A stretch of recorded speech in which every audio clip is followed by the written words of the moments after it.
The situation with Iran is moving along very rapidly.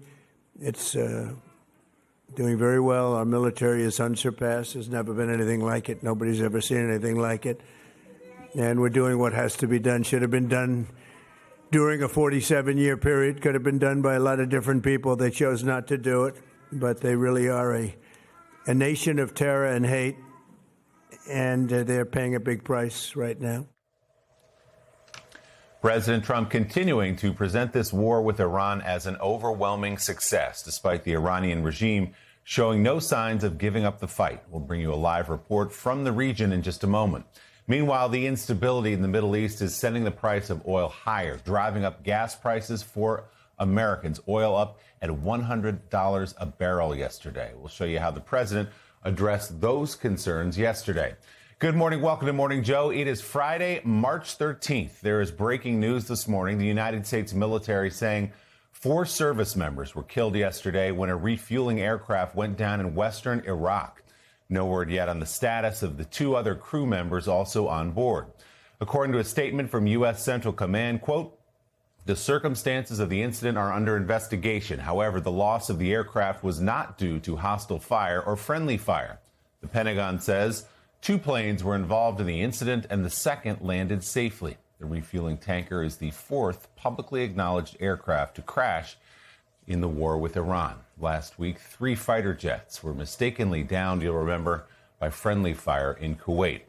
It all comes as missiles continue to rain down across the Middle East amid the growing economic fallout from the war. Thick black smoke seen billowing over skyscrapers this morning in Dubai, as authorities said air defenses intercepted a projectile sparking that blaze.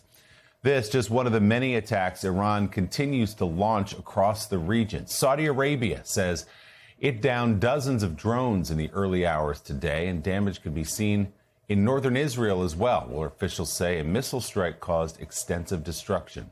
Iran also continues to hit oil and energy infrastructure. The New York Times analysis shows at least 16 oil tankers, cargo, and other commercial ships have been attacked in the Persian Gulf since the war began. Israel's Air Force, meanwhile, says it struck more than 200 targets in western and central Iran in the past day or so. And Israel continues to ramp up its bombardment of Beirut, sending smoke into the air near the Lebanese government headquarters and in areas near bars, restaurants, and schools.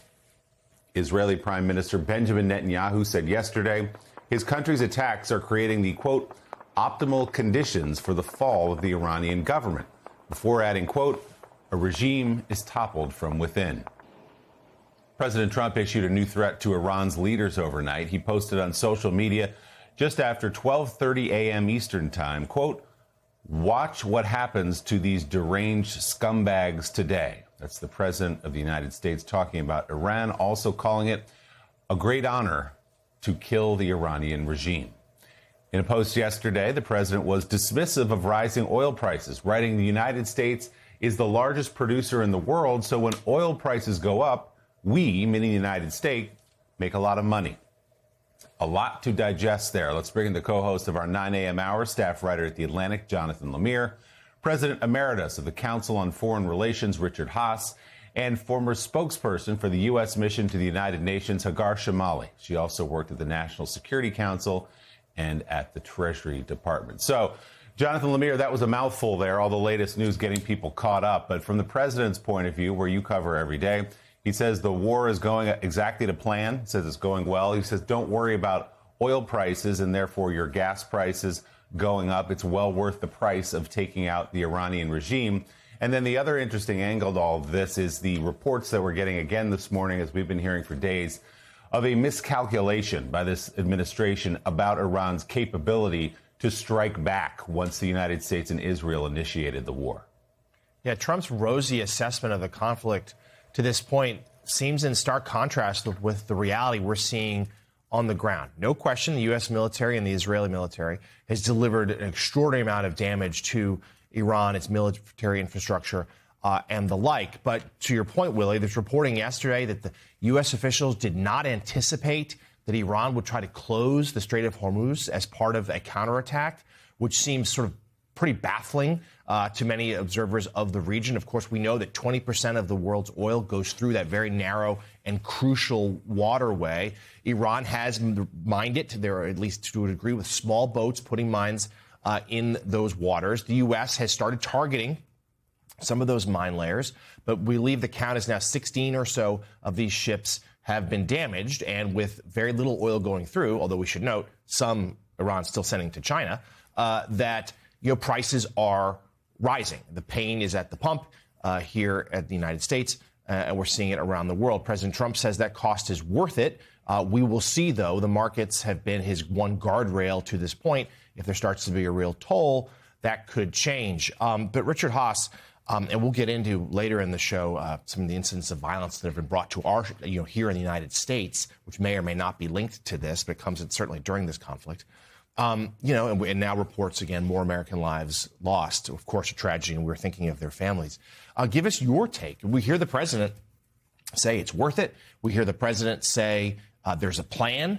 His team really pushed back yesterday on my reporting and others, claiming that there wasn't one. There clearly isn't objective goals here laid out or a case sold to the American people.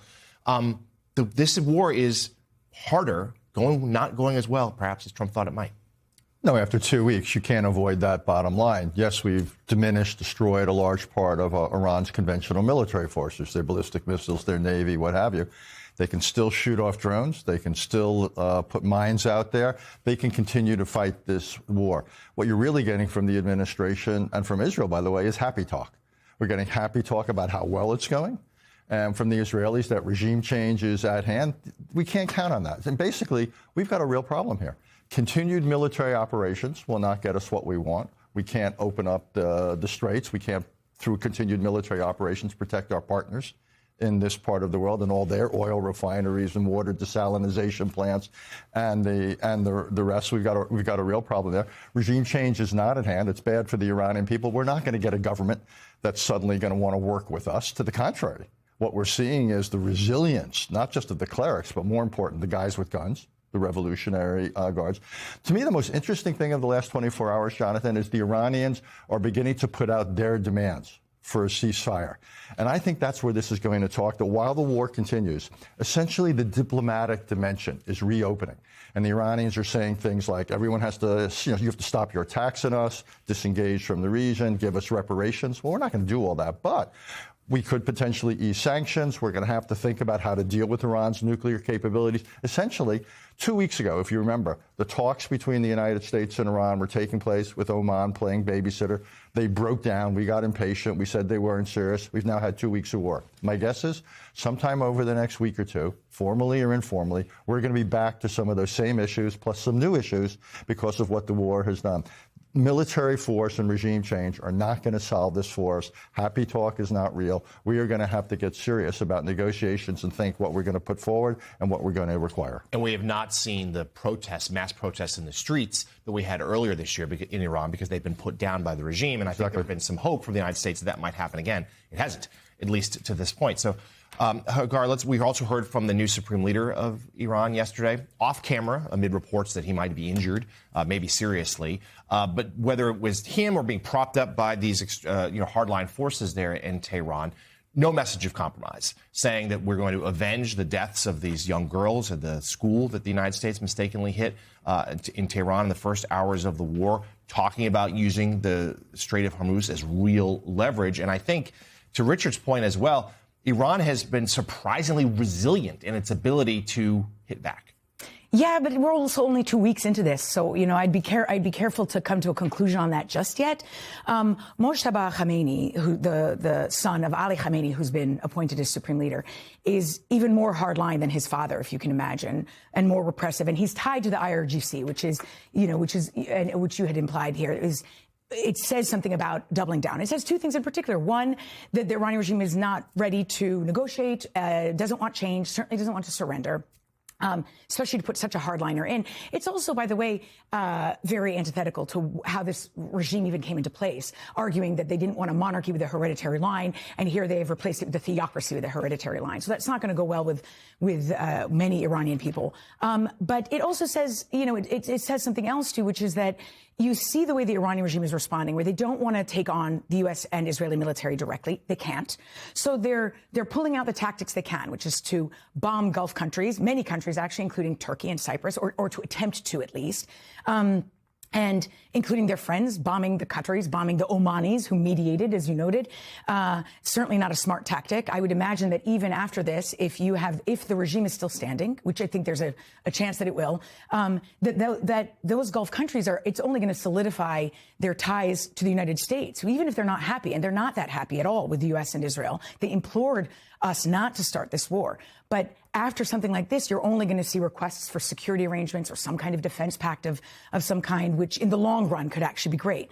But that said, they're trying to pull on these levers, trying to pressure the U.S. and Israel to stop by terrorizing our friends, and also by playing on the economics. And the economics is important because ultimately that and the way Trump's base feels about this war, which is not good. They don't want forever wars. They don't want wars in the Middle East. And Republicans are acutely sensitive to a regime change style war in the Middle East because of Iraq. It's going to prevent Trump from keeping this going too long.